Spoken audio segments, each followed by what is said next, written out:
Aperçu de la biographie de l'imam Muhammad al-Naqi, alayhi salam, le 9e descendant du prophète, sallallahu alayhi wa salam. D'après les sources historiques, l'imam al-Jawad, alayhi salam, est né en 195 de l'Hégire à Médine, mais il y a des divergences sur le jour de sa naissance. Certains, comme le Shir at-Tusi, dans le livre Misbah al-Mutahajjid, disent que ce fut le 10 Rajab, d'autres le considèrent le 14 Ramazan. Ses titres et sa lignée: Muhammad ibn Ali ibn Musa ibn Ja'far ibn Muhammad est le 9e imam des chiites duodécimains, connu sous le nom de l'imam al-Jawad, alayhi salam. Son père est l'imam Ali al-Rida, alayhi salam, le 8e imam chiite, et sa mère, Sabika, une fille issue de la famille de Maria Qibtiya, une des épouses du prophète, sallallahu alayhi wa salam. Précisons que dans certaines sources, le nom de sa mère est mentionné, Reizaran ou Rayhana. Son titre est Abu Ja'far, et dans certaines sources, on l'a nommé Abu Ja'far as-Sani, afin de ne pas le confondre avec Abu Ja'far al-Awwal, c'est-à-dire Imam Muhammad al-Baqir alayhi salam. Son surnom le plus connu est al-Jawad, mais il en a d'autres comme Taqi, Murtada, Razi, Murtar, Mutawakil et Muntajab. Ses femmes. L'imam al-Jawad, alayhi salam, a épousé la fille d'Abdullah al-Ma'moun al-Abbasi, appelée al-Fadl. Ce mariage a eu lieu à la demande de Ma'moun, et Imam, alayhi salam, exprima son consentement à ce mariage après avoir accordé une dot similaire à celle de Fatima az-Zahra, alayhi salam, égale à 500 dirhams. Imam, alayhi salam, n'a pas eu d'enfant de cette femme. Tous ses enfants sont de son autre femme, appelée Samana al-Maghlibiya. Ses enfants.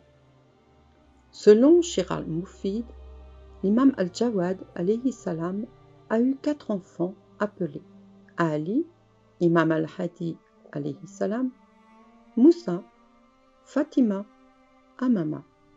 Cependant, selon certaines sources, l'imam alayhi salam avait 3 filles nommées Hakima, Khadija et Kulthum. Son imama. L'imam al-Jawad alayhi salam est devenu imam quand il n'avait que 8 ans, et donc beaucoup de chiites n'ont pas accepté son imama et se sont tournés vers d'autres personnes. Un autre groupe errait à cause du fait que celui-ci était un enfant, jusqu'à ce que la question de l'imama soit posée. Cependant, ils ont suivi peu à peu son imama.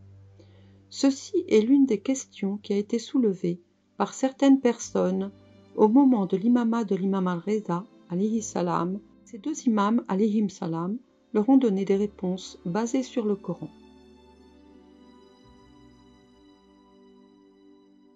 L'une de ces réponses est au sujet de la prophétie du prophète Yahya, alayhi salam, c'est-à-dire Jean. Une autre réponse parlait du prophète Issa, alayhi salam, c'est-à-dire Jésus, et sa prophétie pendant les premiers jours après sa naissance. Et aussi en donnant l'exemple du successeur du prophète Suleyman, alayhi salam, Salomon, après le prophète Daoud, alayhi salam, David. Selon certains hadiths, lorsque l'imam al-Jawad, alayhi salam, est devenu imam à l'âge de 8 ans, certaines personnes de Bagdad et d'autres villes sont allées le voir à Médine durant le Hajj. Lors d'une réunion avec Abdallah ibn Moussa, l'oncle de l'imam al-Jawad, alayhi salam, elles lui ont posé des questions, mais ses réponses ne leur semblaient pas convaincantes et les ont déçues. Puis elles sont allées chez l'imam al-Jawad, alayhi salam, et lui ont posé les mêmes questions.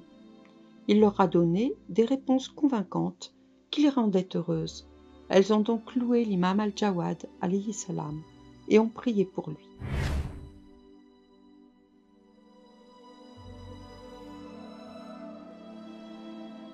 Ses débats.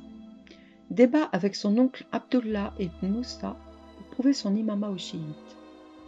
Le débat de l'imam al-Jawad alayhi salam avec Yahya ibn Aksam était parmi les débats importants de l'imam alayhi salam et il a eu lieu à l'époque de Ma'moun al-Abbasi à Bagdad. Le débat de l'imam al-Jawad alayhi salam avec Muqtasim sur le thème « Couper la main d'un voleur ». Les califes contemporains. L'imama de l'imam al-Jawad alayhi salam était contemporain avec deux califes abbassides. Le premier était Abdallah al-Ma'moun et l'imam alayhi salam a passé 23 ans de sa vie au moment de son califat. Après le martyre de l'imam al-Reza alayhi salam, Ma'moun savait bien que les chiites croyaient à l'imama de son enfance. En conséquence, le danger persistait et pour le contrôler, il fit marier sa fille à l'imam afin de pouvoir bien contrôler l'imam et la fréquentation des chiites. C'est pourquoi, immédiatement après l'entrée à Médine, l'imam al-Jawad alayhi salam est appelé à Bagdad. Le deuxième était al-Muqtasim al-Abbasi. 2 années de son califat étaient contemporaines avec l'imama de l'imam al-Jawad alayhi salam. L'imam al-Jawad alayhi salam est allé à Bagdad 2 fois suite à la demande de ces deux califes. Son premier voyage, à l'époque de Ma'moun, ne fut pas long. Lors du deuxième voyage, l'imam al-Jawad alayhi salam est resté plus longtemps à Bagdad et c'est là où il a été martyrisé. Position de l'imam envers les différentes sectes. À l'époque de l'imam al-Jawad alayhi salam, comme à l'époque des autres imams alayhim salam, il y avait des sectes actives dans différents domaines qui essayaient de promulguer leurs pensées et leurs croyances dans la société et d'éloigner les chiites de leurs croyances authentiques. L'imam al-Jawad alayhi salam essayait toujours de guider. Position de l'imam envers les différentes sectes. Les gens du hadith. Les gens du hadith constituaient une de ces sectes. Ils croyaient en l'incarnation de Dieu.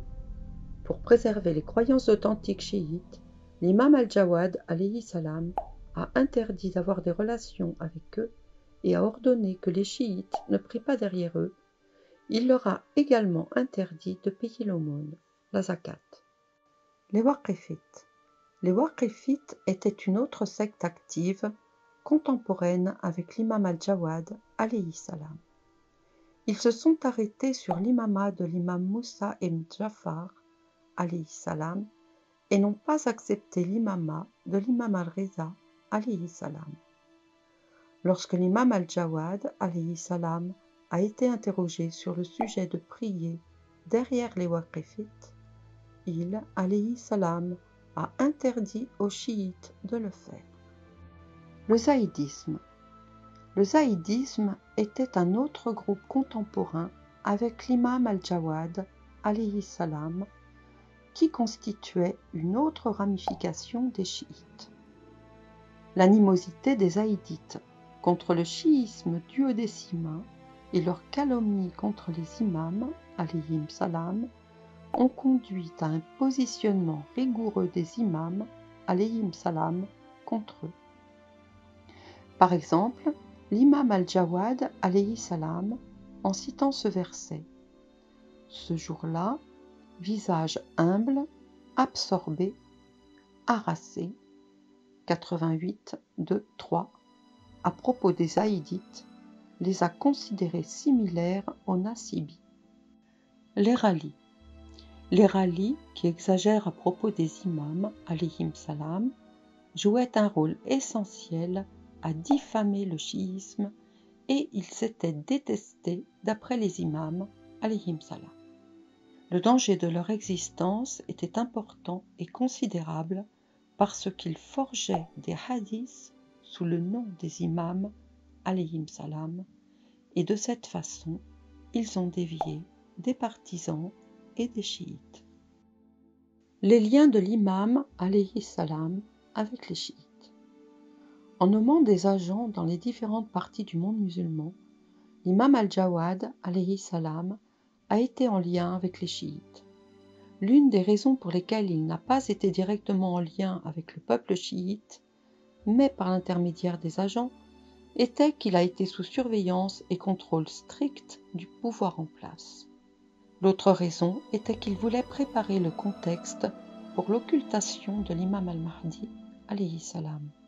L'imam al-Jawad, alayhi salam, avait des agents en terre d'islam, comme à Bagdad, à Koufa, à Ahwaz, à Basra, à Hamdan, à Qom, à Rey, à Sistan et à Boust. En outre, le lien des chiites avec l'imam, alayhi salam, se faisait par l'intermédiaire des lettres, voire tawqi'. Une grande partie des enseignements qui sont restés de l'imam al-Jawad, alayhi salam, sont mentionnés dans ces lettres aux chiites. Dans leurs lettres, les chiites ont mentionné leurs questions, pour la plupart jurisprudentielles, auxquelles l'imam alayhi salam répondait. Dans Mawsu'at al-Imam al-Jawad, alayhi salam, à l'exception des noms du père et du fils de l'imam al-Jawad, alayhi salam, les noms de 63 personnes avec qui l'imam alayhi salam a eu des correspondances, pris des sources de hadith et de rijal, sont indiqués. Cependant, certaines lettres ont été écrites à un groupe de chiites. L'imam al-Jawad alayhi salam a également écrit quelques lettres à ses agents dans différentes villes comme Hamdan et Boust. Également, quelques chiites de l'Iran sont allés lui rendre visite à Médine. Ces visites sont par ailleurs des visites qui ont eu lieu pendant les jours du Hajj entre l'imam alayhi salam et les chiites.